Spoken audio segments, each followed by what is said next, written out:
Hello दोस्तों, नमस्कार, प्रणाम। आइए तो ठीक होंगे। आपको स्वागत है आपके अपने यूट्यूब चैनल मनीष के सपोर्ट में। आज हम बताने वाले हैं चीट फंड कंपनियां। ऐसी कई प्राइवेट चीट फंड कंपनियां हैं कि पैसा जमा करके भाग गई हैं। सोचे थे बुढ़ापे में पैसा काम आएगा, लेकिन कंपनियां भाग गई। मंगलवार की दोपहर 1:27 बजे नाजिर कार्यालय के सामने एक बुजुर्ग युवा और महिला हाथों में फार्म लेकर एक दूसरे से पैसे के बारे में बात कर रही थी तो बेला से आई राम सवारी बसंतपुर की कुसुम से कह रही थी कि सरकार पैसा दिलवा देगी ना। उनके सवाल का जवाब कुसुम तो नहीं दे पा रही थी, लेकिन वहाँ मौजूद बुजुर्ग रामबीज ने बताया कि उम्मीद तब डूबल रहल है कि अब मिल जाई त बुढ़ौती में काम आई। वह खातिर जमा कैले रहनी। लोगों के बातचीत के दौरान जब फॉर्म भरने को लेकर टोकाटाकी की गई तो रामबीज का दर्द सामने आ गया। रामबीज ने कहा कि 19 सितंबर 2013 को खेती किसानी करके 50,000 रुपया जमा कराए थे। सोचे थे कि बुढ़ापे में पैसा काम आई, लेकिन कंपनी भाग गई। बाबू एजेंट के से जब पूछते थे तो वह कहते थे कि आज दिलवा देंगे, कल दिलवा देंगे। कहते कहते एक दिन कहे कि हम क्या करें जब कंपनी भाग गई। अकेले में रामबीज ही नहीं बल्कि सैकड़ों लोगों ऐसे लोग हैं जिन्होंने बेटा बेटी की शादी की जमीन खरीदने सहित अन्य कामों के लिए पैसा जमा कराया था।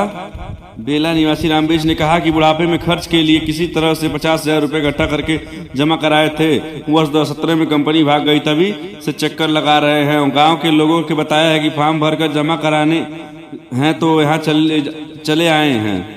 बसंतपुर निवासी कुसुम ने कहा कि हमारे पास 50,000 रुपये थे, बेटी की शादी के लिए रुपए जमा कराए थे। सोचे थे कि वापसी में 2 गुना लाभ मिलेगा। इस चक्कर में एजेंट से कहकर जमा कराया।